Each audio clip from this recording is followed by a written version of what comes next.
जैसे बिजली यंत्र के स्वभाव के अनुसार ही उसका संचालन करती है, ऐसे ही ईश्वर प्राणी के शरीर में स्थित स्वभाव के अनुसार उसका संचालन करते हैं। जैसा स्वभाव होगा वैसे ही कर्म होंगे। इसमें एक बात विशेष ध्यान देने की है कि स्वभाव को सुधारने में और बिगाड़ने में सभी मनुष्य स्वतंत्र हैं, कोई भी परतंत्र नहीं। परंतु पशु पक्षी देवता आदि जितने भी मनुष्येतर प्राणी हैं उनमें अपने स्वभाव को सुधारने का ना अधिकार है और ना स्वतंत्रता ही है। मनुष्य शरीर अपना उद्धार करने के लिए ही मिला है, इसीलिए इसमें अपने स्वभाव को सुधारने का पूरा अधिकार है, पूरी स्वतंत्रता है। उस स्वतंत्रता का सदुपयोग करके स्वभाव सुधारने में और स्वतंत्रता का दुरुपयोग करके स्वभाव बिगाड़ने में मनुष्य स्वयं ही हेतु है। ईश्वर संपूर्ण प्राणियों के हृदय देश में रहता है।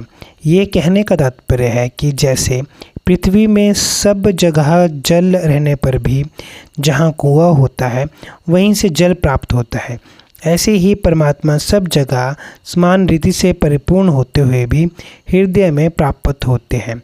अर्थात हृदय सर्वव्यापी परमात्मा की प्राप्ति का विशेष स्थान है। ऐसे ही तीसरे परमात्मा की प्राप्ति विशेष स्थान है। ऐसे ही तीसरे अध्याय में सर्वव्यापी परमात्मा को यज्ञ निष्काम कर्म में स्थित बताया गया है।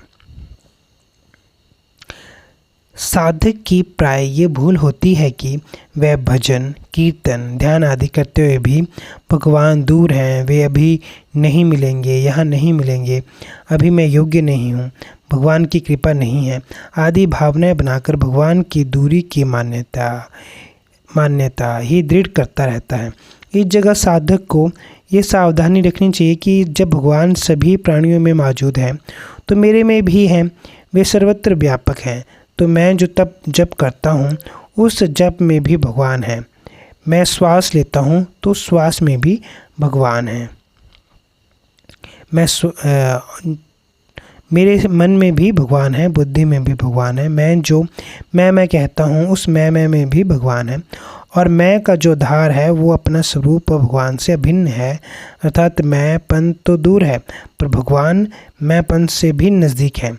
इस प्रकार अपने में भगवान को मानते हुए ही भजन जप ध्यान आदि करने चाहिए। अब जयकारा कृष्ण भगवान का, बोले सच्चे दरबार की जय। हरे कृष्ण कृष्ण कृष्ण हरे हरे, हरे राम